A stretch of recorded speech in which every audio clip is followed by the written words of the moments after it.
Okay, good afternoon everyone. It's just gone 2:30 here in Sydney, so we'll get underway. We do have quite a number of people who are still joining. The count keeps going up, but we're on a schedule here, and we know everyone's freed up an hour of their time to hear Stefanie's journey, or Stefanie and Trinity Grammar's journey from their previous library into their new library space. So I'd like to begin by introducing Steph. She's just ready. She's a little bit nervous. This is her first big webinar, so be forgiving.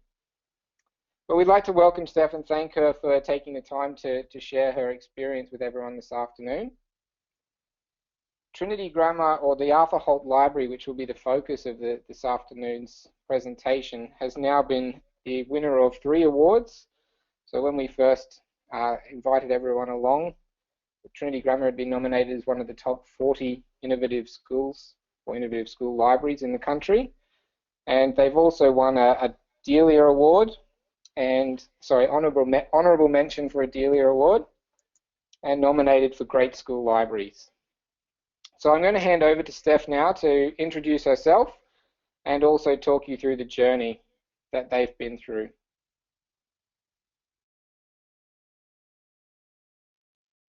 Okay, thank you very much for listening in. I'm really excited to share our story today. As Adrian mentioned, he has been in part of the journey from the beginning, so it's nice to have him back in our space here at Trinity Grammar School for this webinar. I'm very conscious that lots of people will have questions, and I'm more than happy to share my experience after today. So if you want us to keep in touch, please do so via Twitter. I've put my handle there, and let's get started. As Adrian mentioned, we have been fortunate enough to be acknowledged for the work we've done in the Arthur Holt Library of recent. So at Trinity Grammar School, my role as Director of Library Services actually spans 3 libraries. We have 2 primary schools, a junior school and a preparatory school, and each of those schools have libraries. And we also have a senior school library, which is the Arthur Holt Library. So the focus of today's presentation has been on what we've done in the Arthur Holt Library, but we certainly have drawn inspiration from our junior school and preparatory school, and then we've applied the same principles back in those schools since making the changes here at the senior school. So earlier this year, we were nominated for the Educators Innovative Schools list, and we're fortunate enough to make the top 40. A video that I'm going to show you a little bit later on in today's presentation is where we were given the honourable mention in Digital Innovation and Learning Awards, and that was specific to Savvy Spaces, so creating a space that cultivates collaboration. And more locally, it's really exciting to have recently been nominated as a Great School Library. So it certainly has been an exciting journey over the past 12 months. Change has been at the core of everything that we've done here at Trinity Grammar School. I have a background in change management. I've had some exposure working in public libraries as an educator at the State Library of New South Wales, and I am a passionate educator. So to be able to come on board for the project here at Trinity was really exciting opportunity. I was given a directive to reconceptualise library services at Trinity Grammar School. So the headmaster had a very specific idea in place. He wanted us to look at what we did in terms of space, in terms of staffing, and in terms of our services, and to think of more innovative ways in which we can do that. So his initial approach was to build an eye centre.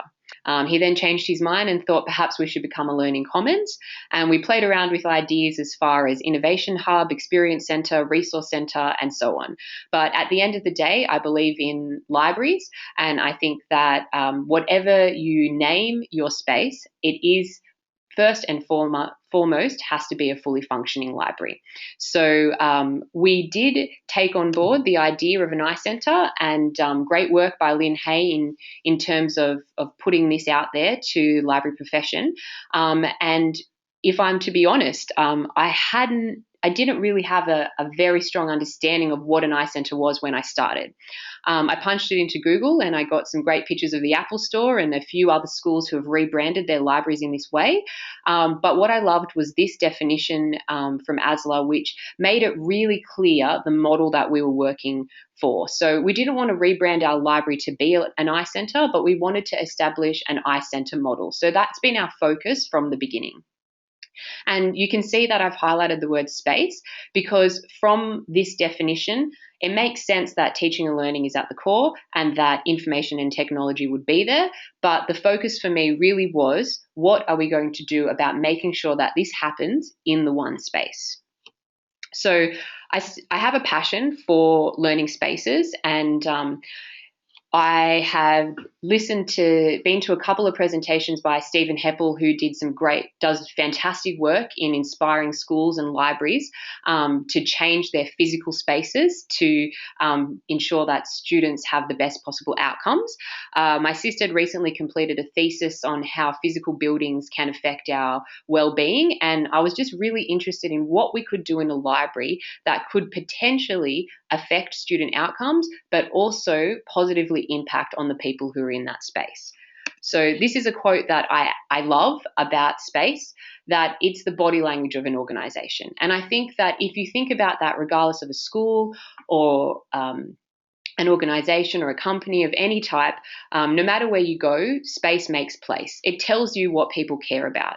It tells you what the culture is and what the behavior is. And if I think about the body language of our library when I first turned up, I would have to say it was probably a little bit tired. It has arms crossed and was looking a little bit sad. And that was the inspiration to go to where we are today. And when Adrian turned up today, he actually said it was a bit hard to remember the old space because of how much change that we'd actually made. So I wanted to make a point of sharing that with you. This was the Arthur Holt Library in June last year when I first joined Trinity Grammar School. So I think it's pretty clear to see that it was a very traditional space. You know, the desks were in rows. The blinds were always closed for some reason. And some of the first changes we actually made was to open the blinds. And that was so innovative that people came to the library just to see what it looked like with the blinds open. The circulation desk was your classic fortress style, where the librarians would sit out there, take it in turns to sit out there for their period, and then go back to the office. We had very, very high shelving, and some of our furniture was even bolted to the floor. So it certainly wasn't a flexible learning space. It wasn't a modern learning space. I don't think that it met any of the standards or practices that we would expect from a 21st century library. And as a BYOD school, we had a lot of laptops and computers in the space, which were really unnecessary considering everyone was bringing their own device to school. So this is our library today. It's always challenging on a webinar. Usually when I show this photo to a live audience, you get to see people's reactions. And so I hope that you're impressed. And when I think about body language, I think what I like about this space now is that it's so bright and it's so light. And if it was an emoji, it'd be the emoji with the love hearts and the giant smile. And I like to think that we've got our arms open and we're welcoming people, ready to help them when they walk into the library. Okay. Thanks, Adrian. So how did we go about this change? So from this to this, it's taken about a year, but this is the journey. So when I started, I was looking for this book, A Guide to Libraries, Reconceptualizing Space, Staffing and Services. It was quite cute. One of my colleagues yesterday said, "Oh, did that book exist? Is that what you used to make the changes?" I said, "No, I wish that this book existed." And she said, "Perhaps you could write this book," and perhaps I will. But I really wanted somebody to give it to me in one book and for me to just, put into place what I was told to do. But it didn't exist. Nothing of this nature was out there. Lots of people are doing great things in library, but nothing really stood out to me or inspired me in a way that I thought would be right for Trinity Grammar School. I did find this book, and if you're looking for something to read, I would highly suggest having a read of this. So this book talks about libraries at the school level, at the academic level, and at the public level. And that's what I loved about it, that it didn't separate school libraries into something unique, that it actually looked at libraries as a place that people should experience when they're at school, when they're in further education, and when they're just living their lives as a member of the public. The name gives it away. It's about expecting more from your library.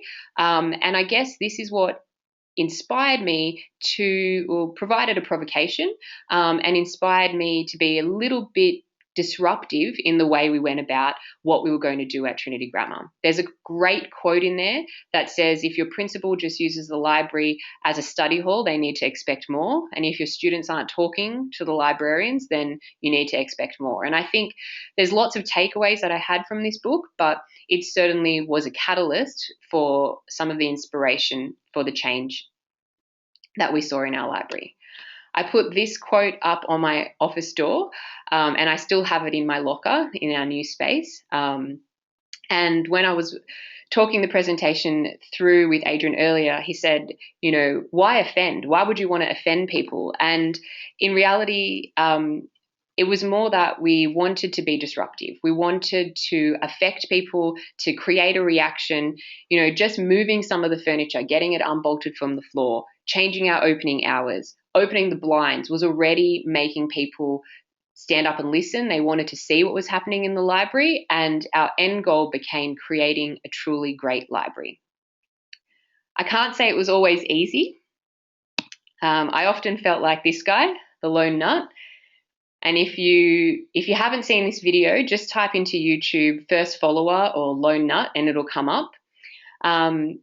Essentially, the guy that I've circled, he's at a festival and he gets up to dance, and his dance moves are strange, to be polite. And he starts doing these moves and everybody's pointing and laughing, but he keeps going.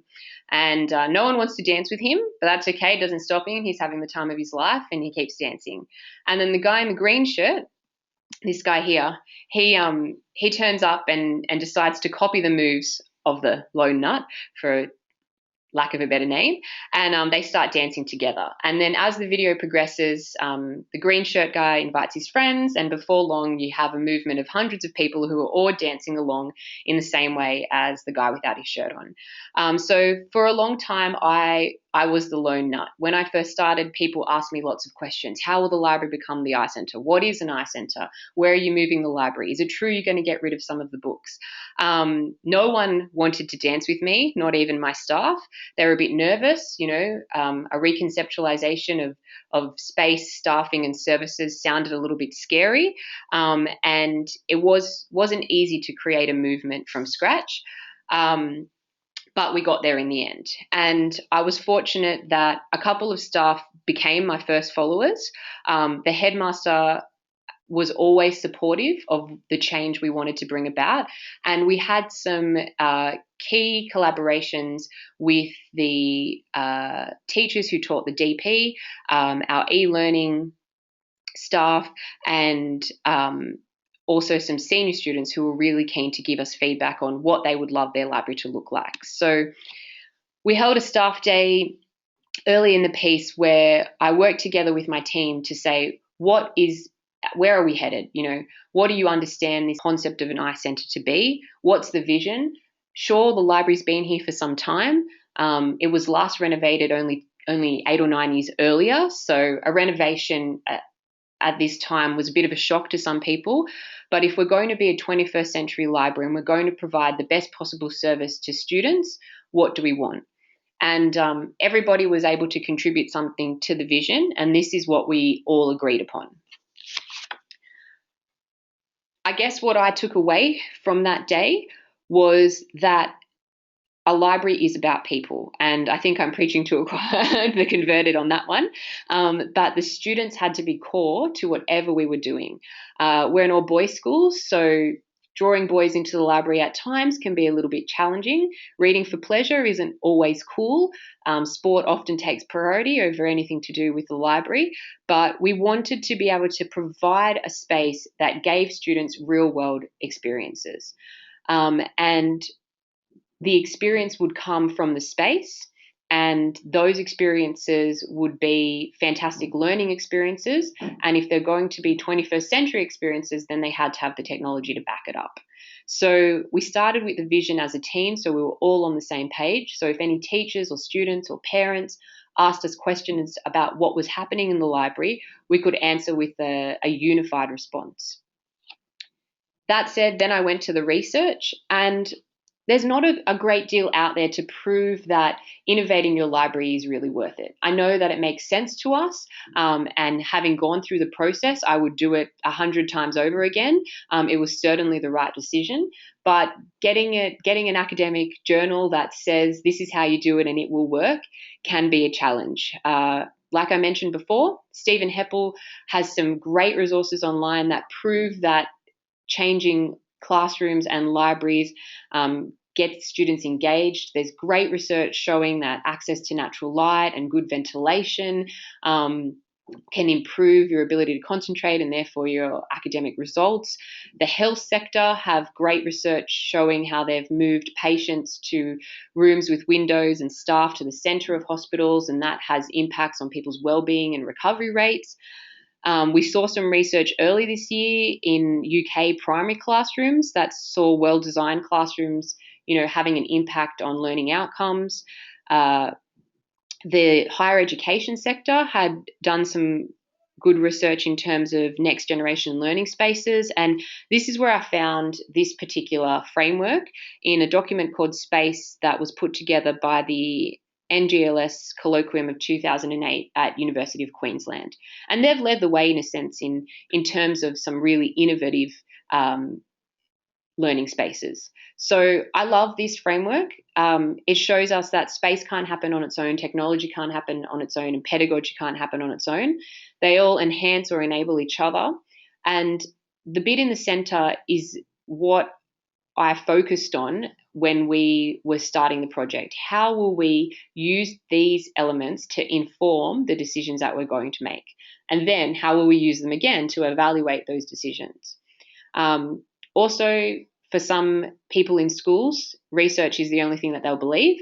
So we needed to have something to show them that, these areas do all tie in together. I also went to the standards and practices within IB World Schools. At our school, both our junior school and our preparatory school are PYP schools, and at the senior school we offer the DP. We don't currently offer the MYP, but that's not to say that in the future it couldn't be an option. So I wanted to make sure that whatever happened in the library supported the programs that we offered as an IB World School. And the keywords I took away from this standard is that the library plays a central role in those programs. Extending on that, the reality is that a library has to play a central role in your school and a central role in learning. We did a bit of a play on words with the idea of the library being at the centre of the school. Our school philosophy is mind, body and spirit.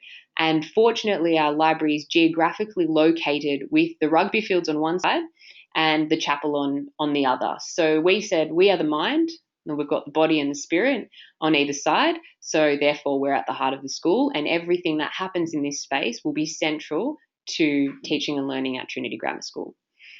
Now we have DP work lessons in the library. We see a number of small IB classes being held in the library, and the supervisors often meet with their students who are working on the extended essay. So we hope that we are meeting we know that we're meeting these standards.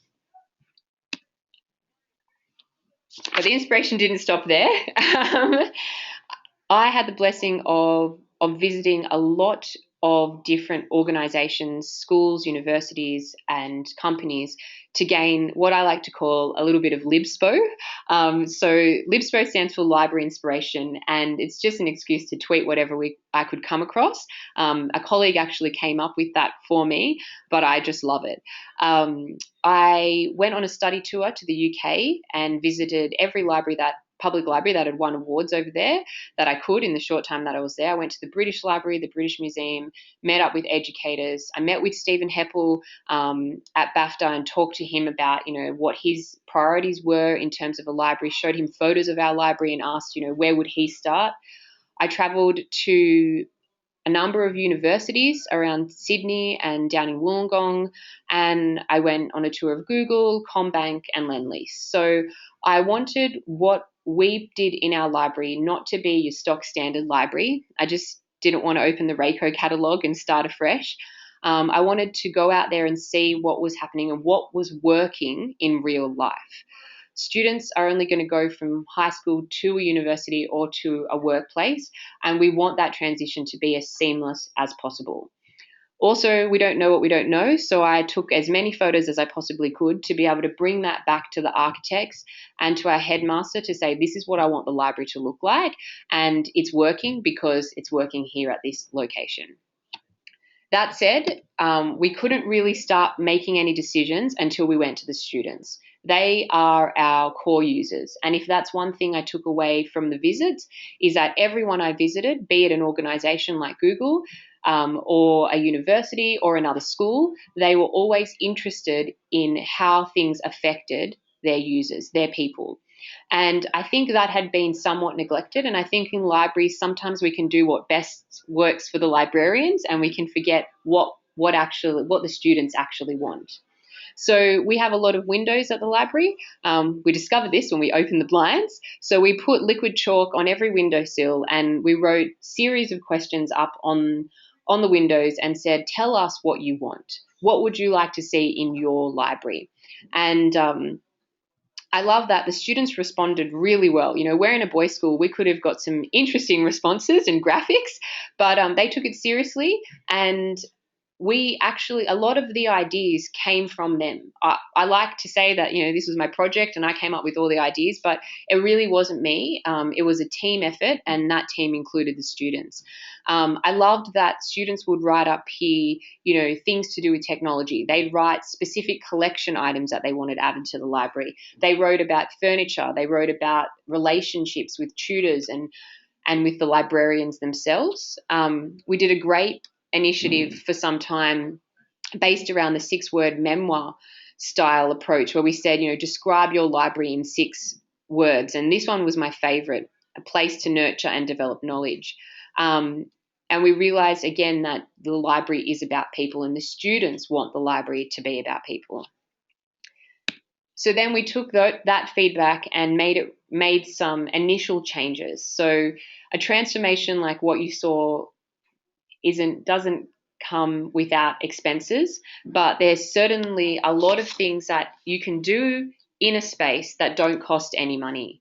So we extended our hours, we opened at recess, we got the furniture that was bolted to the floor unbolted, and we started to move that around. We started to zone the library, so we put up signs and said, this is the quiet study space, this is the group study space, this is the lounge, this is where you read for pleasure. This is where you meet with a teacher, and we changed the way that librarians interacted with students. So instead of just sitting out at the circulation desk for a set period of time, we had them scheduled sitting amongst the students so that they were available whenever students might need to interact with them, and especially at lunchtime. After we'd talked to the students, we had to talk to the staff. And by that, I mean teaching staff, support staff. We also went to alumni, we went to parents, we went to key users of the library or potential key users of the library. So boarding school staff, students, our ESL, our gifted and talented team, our e-learning team, and our DP teachers. And I also put it out on Twitter. So don't underestimate the power of a professional learning network. I asked people really simply, if you could describe a great learning space in 3 words, what would it be? And then I just plugged those words into a document and put it into a word cloud. And you can see that flexible, collaborative, and I could say comfortable and inspiring are tied, are there, but flexible is certainly there. So after all this research and I guess gathering of what we wanted our library to be like, we had the opportunity to go to the architects with a full brief. And that brief was everything in the library is to meet these 3 key user experience requirements: functionality, flexibility, and connectivity. And I guess the motivation between these 3 items were that it's really easy for things to look pretty. When I did visit other schools who had recently renovated, and even if you go and look at new houses or apartments, often they look fantastic, but they're not always functional. So a key thing for me was that everything in the library have more than one function. And we have chairs that double as tables. All of our shelving is at standing desk height, so it's shelving and it's also a standing desk. If there's an exposed wall, it's a writable wall surface, and so on. So we can also almost get double the space out of what we've got because everything has more than one functionality. We wanted everything to be fully flexible. At the end of the day, we are a fully functioning library, but we wanted to be a learning space. We wanted to be a venue space, an event space. We wanted to make ourselves available at any time to be able to push all the shelves and all the furniture out of the way and have a cocktail party in the library if we wanted it, or have a presentation with 300 primary school kids, or any other event that we can think of. And we wanted to be connected. This has a 2-prong approach. Connected in the sense that we live in the 21st century, and every bit of technology we can imagine needed to be in the space. Fortunately, we have a great AV team here at the school, so they inspired a lot of that. But we also wanted the library to connect people, so to be a place that brought people together, that encouraged collaboration, and meant that the students could not only connect to their learning management system and get online, but also come and connect with each other. So this was the design that the architects came back to us. I think probably the most important thing to notice about the design is it's the exact same space. We didn't knock down any walls. We didn't build a new building. We just retrofitted. So it was really reassuring to know that the library was in a good place in the school, but we could just make it better. The zoning helped to meet the needs of all the people that we researched, and we cut back the staffing area to a third of what it was before. That's probably one of the biggest changes we made, and I'll talk about that when I speak about staffing. But we now have a staff collaboration space that is used by the library staff, but also other teachers. And staff sit out on staff hub areas, not circulation desks, because that can happen anywhere because we have a cloud-based LMS and great technology to support mobile circulation, but so that staff are sitting amongst students and teachers and are always available to provide library services to students. The area that probably gets the most attention is the flexible study seminar area because it has the most technology and great pods, which one student referred to as a modern cafe with books. The quiet study is for those people who believe in a traditional library space where it's a shush area and we all keep quiet, and that works for senior students who need to study for exams. The lounge has the most natural light, and you see students sprawled over the couches and the bean bags to read for pleasure in that area, and the fiction is in that area to support that type of experience. Our presentation space can be transformed into a lecture type space, into a training center. It has a screen, a projector that drop out of the ceiling. We have a lot of small to medium and group study areas where small classes can be held. We have Wi-Fi, portable TVs that are connected to the Wi-Fi, and all of the furniture can be put together in any combination that a teacher or a student can think of. The media gaming room has been rebranded since we opened the library to our brainstorming room, and it's actually a room that is tiered and was inspired by my visit to the British Museum and to Google, who both had spaces that were spaces that didn't really have a purpose. They were kind of there to prepare for whatever the future might hold and to give people a space to break out from whatever else they were doing in other areas. Okay, so I'll stop talking for a moment and share with you this video, which gives you some of the user experiences and user reactions to our new library space. This is also the video we submitted for the Digital Innovation and Learning Award, so please enjoy.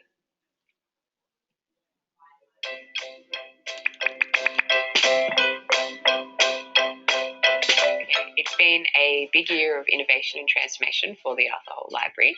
In my role as Director of Library Services, I was given the directive to conceptualise a new vision for the library learning spaces.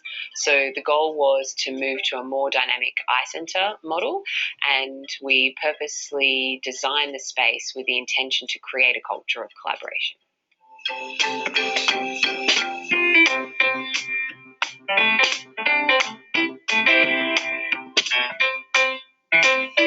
I love the light in here and I love all the different furniture, which means the kids can collaborate so well.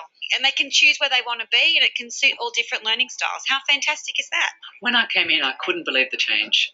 It's like a new space. It's like a completely different building. It's so light and it's bright and it's beautiful. It's wonderful.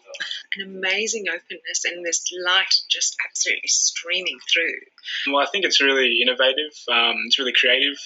I think they've used the space really well. They've opened up certain parts of the offices that can be used for the students as well. It's very spacious. It's like a modern cafe with books. Again, there's something for everybody. There's some place for everybody, and that's what I like. So I'm a big believer that space is the body language of an organisation. So the directive was to create a space that would cultivate collaboration and allow teachers and students to use the library as a platform for community building. So working with the architects, I had the opportunity to have a lot of input into the space, and we provided them with 3 key user experience elements, and they were functionality, flexibility, and connectivity. It's exciting to see that it's already supporting e-learning initiatives. So in seeing teachers having e-learning and library staff come in and team teach with them in that collaborative environment with the screens that are allowing for wireless display, that's really exciting. I anticipate that we're going to be doing a lot more training in the space. I think it's inviting and it encourages students to work more collaboratively than previously. Smaller meeting spaces will be able to create a space where they can meet in a very friendly and relaxed atmosphere, as opposed to a more formal classroom. And certainly the relationships that teachers and students get within co-curricular can be fostered in an environment like this. Overall, I think it's a happy place. I get a real happy feeling when I walk in. It really inspires the mind as to how it can be used. I'm sure both teachers and students alike will be motivated to use the space in novel ways. A very crazy analogy, but just like a kitchen is the heart of the home, this has become the heart of learning for me. Anyway, that's how I see it.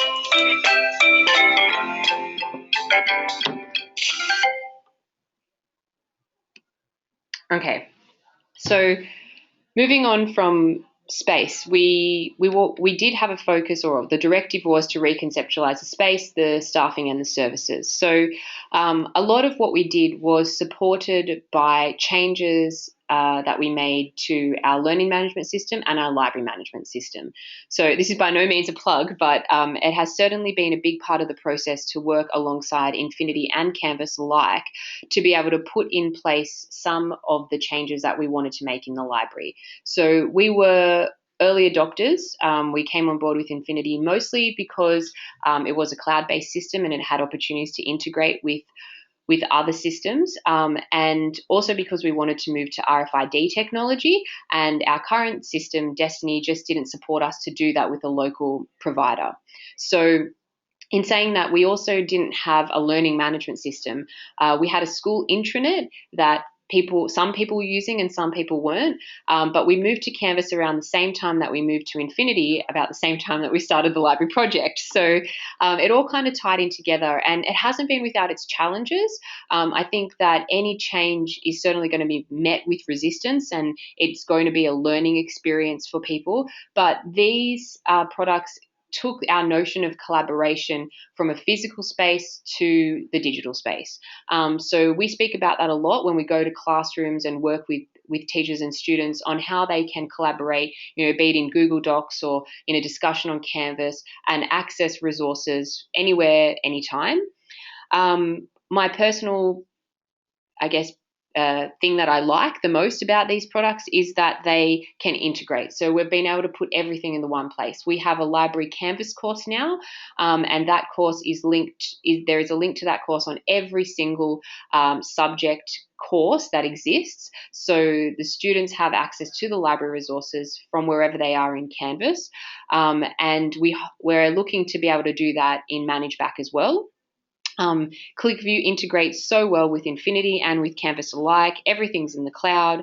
And at the end of the day, when we took on this project, we've been in constant communication and collaboration with Canvas and Infiniti about what we were trying to achieve. And the service has been really wonderful to support us in doing that. They get school libraries. They get learning, and I think that makes a huge difference. And I guess we've kind of grown up together over the last year, which has been fun, if nothing else. This is one of the spaces that gets the most use, and our head of e-learning referred to it in the video. It has a lot of digital tech and e-learning technologies embedded in the space, and I think that it just offers teachers and students a totally different way of being in the library. It's the space that gets booked out the most. It also gets booked out by the executive and by various committees for meetings of an afternoon. I think because it has natural light, and the furniture can be moved around to create any type of environment. Okay, so staffing was also a massive area that we made a lot of changes in. I strongly believe that a library needs to be staffed by library professionals. There's something that can't be matched by students having access to trained librarians and people who are passionate about what they do. So we actually made a number of changes in the sense that we used the VIA strengths profiler to work out what people's strengths were to redistribute roles amongst the library staff.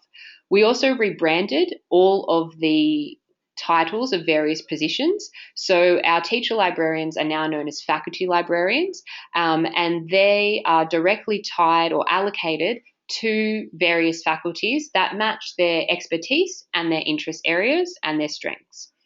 Our library technicians have been rebranded to library services specialists, and their role has expanded beyond basic admin, be it just ClickView or just acquisitions, to actually a role that sometimes would be involved in team teaching, is certainly a contributor to our Canvas course, and is a true specialist or support specialist role. We also implemented a professional librarian cadetship. I think this might be the first in school libraries. I took the inspiration from the University of Wollongong, who had implemented a professional librarianship cadetship at the university there. That was for graduates. Our program is for people who are studying librarianship at an undergraduate level, and that has been fantastic. So we've got a cadet, someone who studied at TAFE to do their library technician course and has now moved on to university studies, and it's just great to have that connection to what is happening at universities, for her to be able to bring back to our team what she's learned, for her to be able to put in place what she's learned at university in the library, and it really changes the dynamic of our team. This photo, we don't usually sit around and read picture books in the library.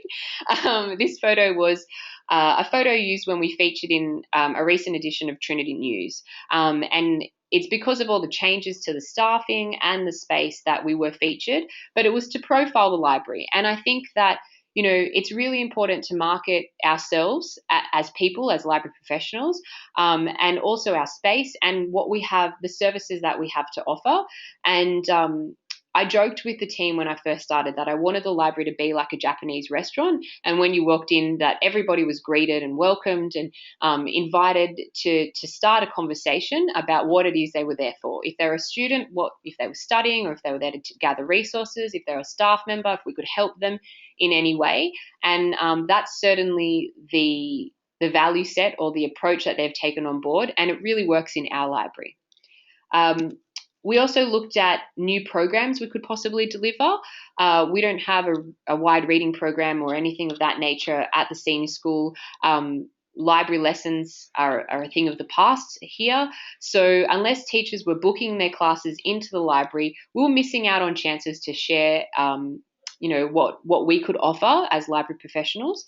So we started the Library Hacks program, and here we just run sessions on whatever people ask us for. It could be how to search the catalogue. It could be using Google. Today, one of the faculty librarians ran a session on using Pinterest in the classroom, and we've expanded that program to this term to have events in the library every single lunchtime. So something is happening for someone every single day. And we've found that this has been a really great draw card to bring people into the space who perhaps hadn't been to the library before, and we're finding that students are seeing the value, and once they're here, then we can talk to them and build the relationships that might support them in their learning later down the track. We've also tried to ensure that we're building a community and in conversation with our school community in ways that they like to engage. So implementing social media was a big change. We're a very traditional school, but tradition and innovation certainly don't need to be mutually exclusive. And I think that we've seen that with a lot of the change that's happened here at Trinity Grammar School, in the sense that we've been able to maintain a number of traditions that work for us, but still be really innovative in our approach. Our library Instagram is fantastic. It showcases what's happening in the library. Students love Bookface Friday, and we've been trying to support our boys' education model here at Trinity by putting positive male role models online, and you can see a picture there of one of the members of our first rugby team sharing his favourite children's book and the latest book that he's read, to show that reading and library are part of everything that happens at the school. We're also very active on Twitter. We find this is a great way for us as a library to engage with other libraries, but also linking back to the idea of expecting more. On Twitter, we can actually engage with academic libraries and public libraries, with authors, and my favourite tweet since in this whole project is the one in the centre from one of our DP teachers, who talks about the library being the classroom of the future, and that it's a joy to teach there because you can teach the way you truly want to. And for me, that helped to cement, my job here is done, in the sense that we wanted to create a space that lent itself for people to do whatever it is they could think of in terms of teaching and learning, and that's happening. And it's working. So at the end of the day, I guess I just wanted to finish up with the vision that we formally have now. It's quite different to the vision I showed earlier in the presentation, but it sums up that the library is about people, and at the end of the day, we're about the students and about providing an enriched student experience. So thank you for listening, and I think that there's quite a number of questions that have come through. So Adrian's going to share those and hopefully I can answer them. But please do stay in touch. I think that as a community, I've learnt the most by talking with other librarians and other library staff members, and I'd love to keep in touch and share ideas beyond today's webinar.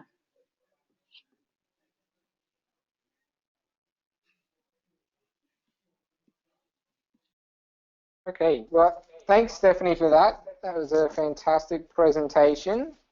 We do have a couple of questions that have come through, but please, by all means, pop through your questions. We'll get to them as we go through. The first question, Steph, that came through was, do you have a circulation desk? Okay, we have several, but not really. So we wanted to move away from the idea of the circulation fortress with a library staff member behind and the students coming up to that space. We moved to what we call staff hubs, which are 3 points around the library in which predominantly that's where the staff sit because they don't have their own desk anymore or their own computer. They carry a laptop and they can sit absolutely anywhere they like in the library. It's the activity-based working model, and its approach, it's very popular in organisations. I stole it from the Commonwealth Bank. But in terms of being able to offer library services, because we moved to Infiniti and we moved to RFID technology, we do have one self-serve checkout, which is one area that people can access circulation activities. We do have a desktop on one of the staff hubs where you can do circulation, but because Infiniti can be accessed from any computer and all of the staff have mobile scanners, and in some instances at the primary schools we actually have Bluetooth like scanners instead of scanners connected by USB, and it just means that if a student comes up to a staff member, they can do circulation from anywhere around the library, so you don't really need a desk. The benefit of RFID is that the returns task is really easy because you can return 10 books at a time just by putting them on the pad. And the reason I tried to move away from some of the traditional aspects of library like circulation was that I have really talented staff, and I think that their skills are better used doing other activities rather than just loaning books out to students. So circulation certainly does still happen, and if anything, we've seen our usage go up. People are borrowing more, which is really exciting, but there's no one central place for that to happen. Okay. What was the name of the program you used to assess staff and their strengths? So that was the VIA, and if you just type VIA Strengths Model into Google, it should come up. It's a free program you can use. It's character strengths based, and it lists 24 character strengths from 1 to 24, with the idea being that we don't have weaknesses, they're all strengths. We focused on our top 5, and it was really interesting to see where we doubled up in some areas, but in a number of instances, we have very diverse strengths, which was great because we actually were able to amend people's position descriptions to match up with their strengths. You can use, I think Gallup do a strengths survey. There's the Realize 2, which is also available. They're both paid products, but there's a number of products out there that can list strengths. We didn't do this, but I have done this with teams in the past. You can do like a team profiling survey so you can understand where people's strengths fit in terms of the team. But for us, the VIA was enough. We printed out our top 5, and in the old space, we had our own desks, they were up at our desk, but in the new space, they're on our lockers. And that's just to remind ourselves that we have strengths and to utilize those. And it started to become quite humorous in amongst the staff because we'd do something, I'd come up with a new idea. I'd come to the team and say, I've thought of something to do. And they say, oh, that's because your main strength is innovation or optimism. Or somebody would challenge me on something. We'd say, well, that's because your main strength is attention to detail. So it really helped in bringing the team together and getting us on the same page in terms of managing the change process. I would highly recommend.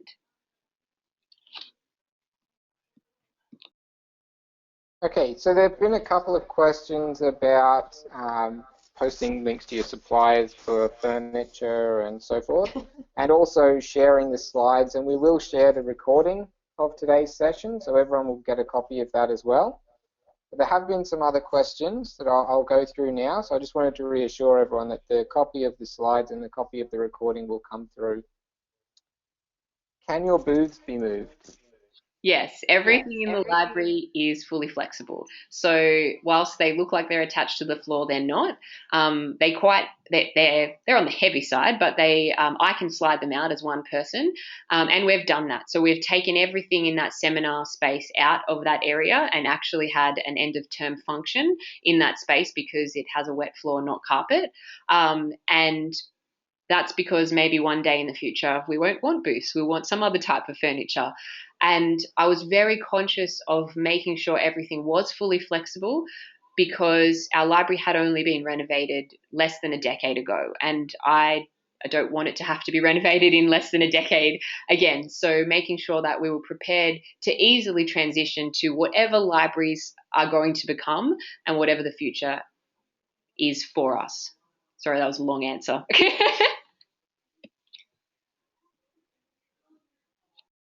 Okay, so there's two questions here that I'm going to combine together. Were there unexpected consequences of the change, either negative or positive? And how did you deal with resistance from your teacher librarians?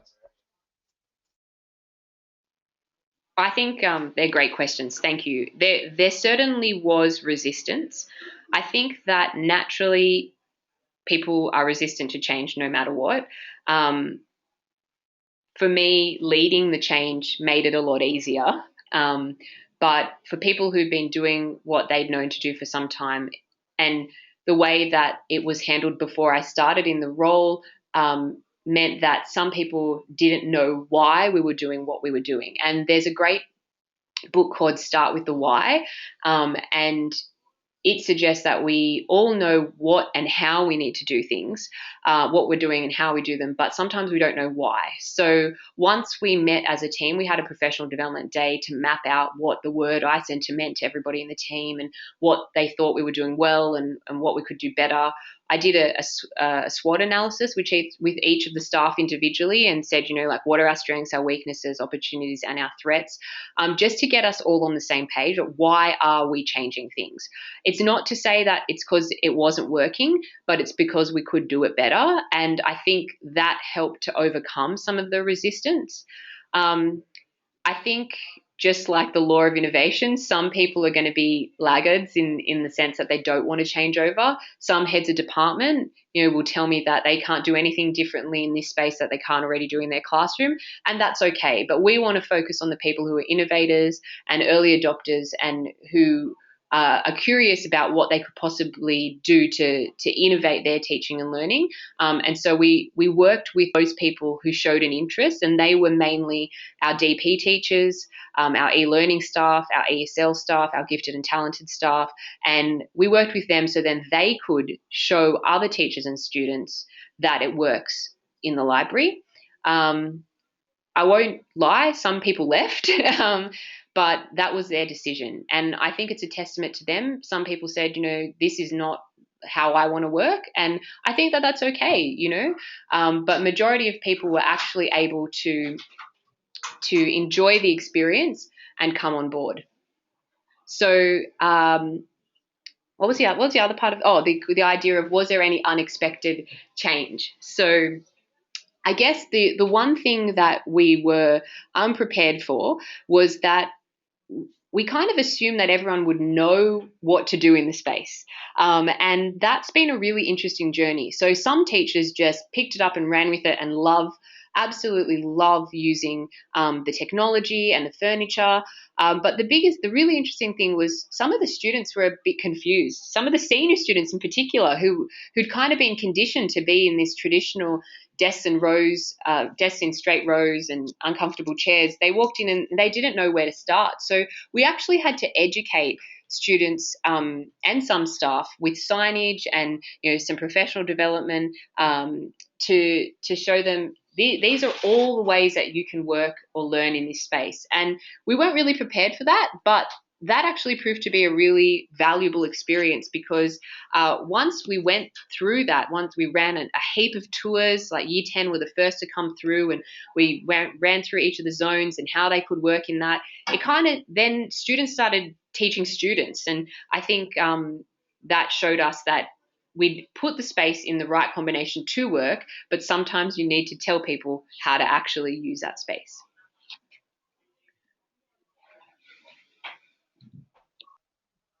And just on the topic of space, another question has come through. What happens if you just don't have the space? That's a great question. I think that in terms of physical space, there's lots of things that you can do that don't require brand new. But if you don't have the space, I think the services that are provided by the library don't necessarily have to happen in the library. So one thing that we've expanded is our role in the classroom. Teacher librarians are going to classrooms to work with teachers. That started as an initiative from at the primary level, but something that we've put in place at the senior level as well. With cloud-based systems, so with things like Infiniti and Canvas, you can use them anywhere. It doesn't have to be in the library. And I think that if you don't have the space for physical resources, then you maximize what you can get digitally.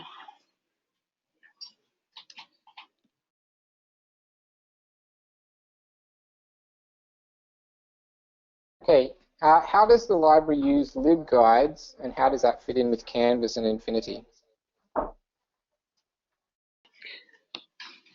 So we were given a directive by our marketing department to reconceptualize our online presence, and that included how we use LibGuides. We still do use LibGuides. It previously sat separate to everything that we did, and in terms, aside from the fact that we have fantastic LibGuides and a very, very talented faculty librarian who developed most of those, we just weren't getting the usage. People are not engaging in that space as much as we expected. But what we've done is we've used LibGuides now as more of a filing cabinet or a storage space for the library staff. Our pages aren't public anymore, but we do link to great subject guides that have been developed from Canvas. So when the faculty librarians are working with departments and they're working with drama and they need particular resources on this particular film, and there's a subject guide that exists on that, then we just link from the Canvas course to the LibGuide. In our library Canvas course, we have a direct link to our LibGuides pages or our subject guides, and that seems to be working for us, and it's seen the usage go up. I think ultimately from a user perspective, people don't want to have to go to multiple places. They want to go to the one space. So we've tried to integrate ourselves into Canvas, the learning management system, and we're aiming to do the same with ManageBack, because students don't want to, they will just go to Google. That's the easiest thing for them. But if they can go to Canvas and everything relating to their resources to do with schooling is there, including the library, including LibGuides, including ClickView, then it makes it a lot easier for them.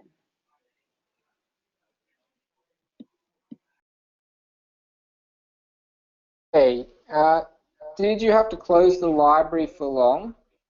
And how did you plan for this? For example, in terms of communicating the need for this with the wider school?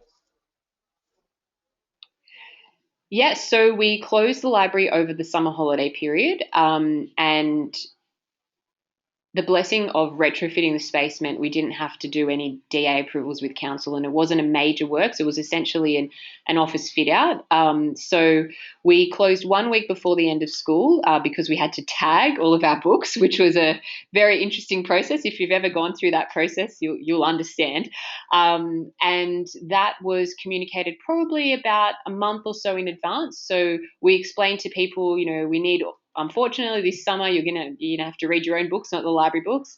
Return as many books as you possibly can because we're going to be tagging them. And then we tagged and boxed all of our books to put them into storage. And then the renovations happened over the summer, and we had about a week to move everything back in when school started back, and then we reopened. We didn't have everything ready to go when we first reopened.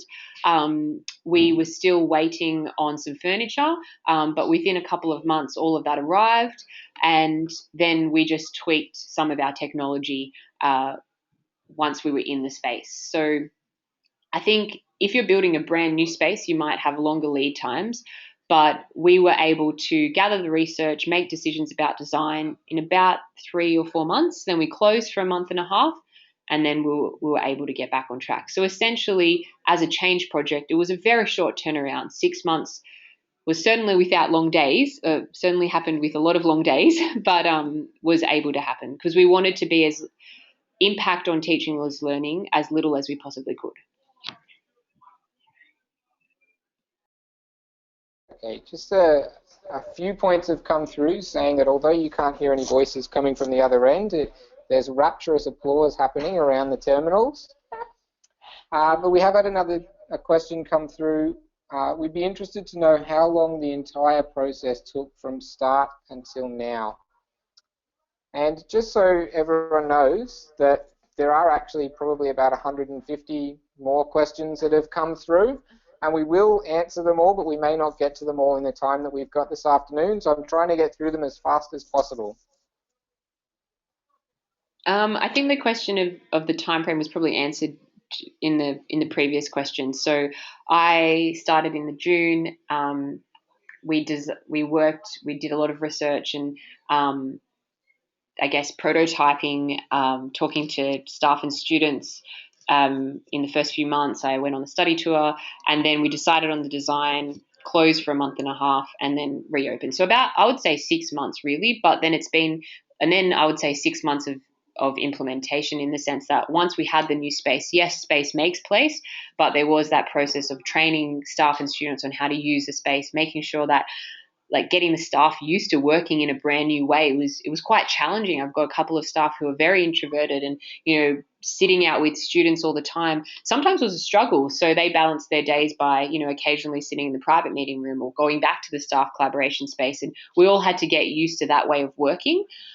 So in terms of start to finish, to get to the point where I know it's working and it's working at the best it can be, I think that we'll never get there. There's always going to be scope to continue to innovate and to do things better. But I would say a year from we need to look at this and commence the change. We need to reconceptualize our library services to here we are. We're doing things differently and it's working. But as I said, I'm a little bit addicted to change. So I'm sure we'll be able to think of greater things to do in the future. Okay, how many faculty librarians are there, and how many visit the classrooms? Okay, so I see there's quite a number of questions around how many people do you have in your team and things like that. So I might combine that in the response. At the primary schools, we have a teaching and learning librarian at each primary school and a library services specialist, so a support role. That specialist role is somebody who has an early childhood background, as well as is a trained library technician, and is also somebody who's studying to be a librarian. So we've been really fortunate to find the perfect position for that role. But the reason for expanding that role is so that they can be a true support to the teaching and learning librarian, and that role can then deliver library lessons, but also work with teachers in the classrooms, attend management meetings, is part of the decisions that happen at executive level of the primary school. Whereas at the senior school, we have 2 faculty librarians. In a utopian world, I would love a third, just because of the size of our school. And both of those faculty librarians work with go to classrooms as well as work in the library.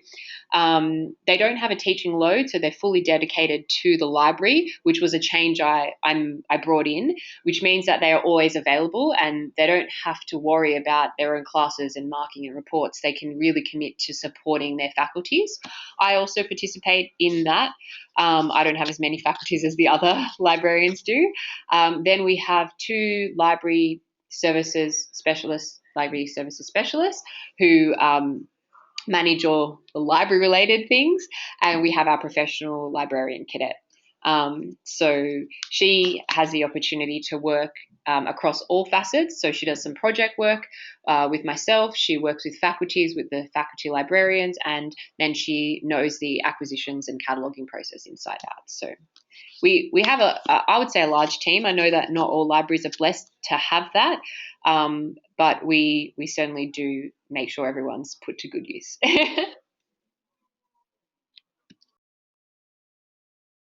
Okay, and as a final question for this afternoon, I'm going to combine probably about 10 questions together. As well as non-fiction, what decisions did you make regarding traditional print resources?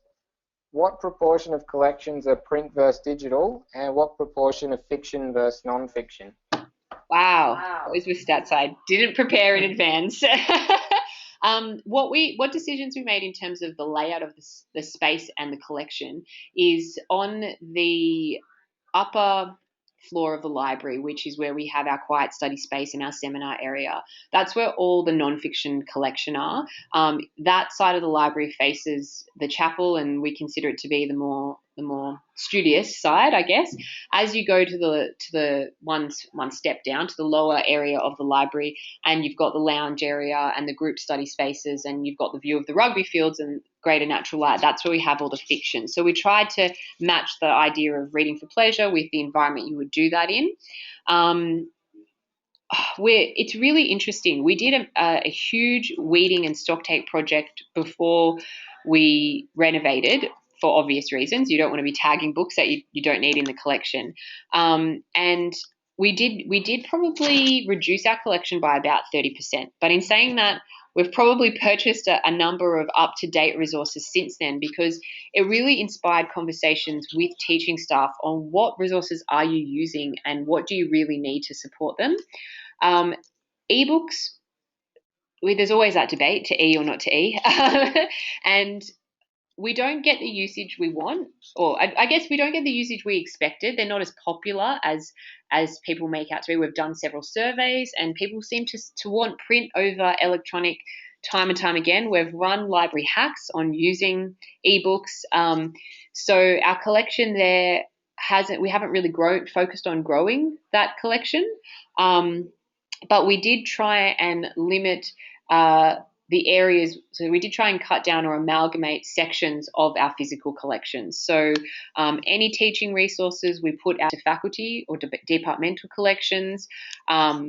We integrated sections so that it would be easier from the user perspective. We genreified our fiction collection, and that seems to work really well, especially for boys. They are visual, so they can easily go to a genre that they like. But yeah, thanks. Okay, perfect. Thanks, Stefanie, and thanks everyone for coming along. We have had one more point come through, but it's not a question. We've just asked someone's just asked if we can continue the discussion on Twitter. Now, I think that Steph and I can come up with a hashtag and tweet that out. But if you follow Steph, we'll post a message up now, and she can answer questions that might come through that channel as well. That'll help build the learning networks and professional networks, and hopefully get some more questions answered. But we will go through all of the questions that are here, and we will get answers to those who've asked them. I'll pass them on to Steph, and we'll get those through. Thanks to everyone for attending, though. Stay tuned to your emails. We do, at Infiniti, we do host these sessions once a term, and sometimes a little bit more frequently. And we like to provide a platform for school library professionals to be able to share their journeys and their experience in different areas that can help others, not just here in Australia, but we've had people join us today from New Zealand, from Hong Kong and Singapore and so on. So it's creating a little bit of a global professional development network, and that's something that we're aiming to provide as we move forward as well. So thanks everyone for coming along. We will send out the recording, we'll send out the slides, and we'll send out answers to questions that we've put together from all of the fantastic ones that have come in from everyone. Okay, so that brings us to the end.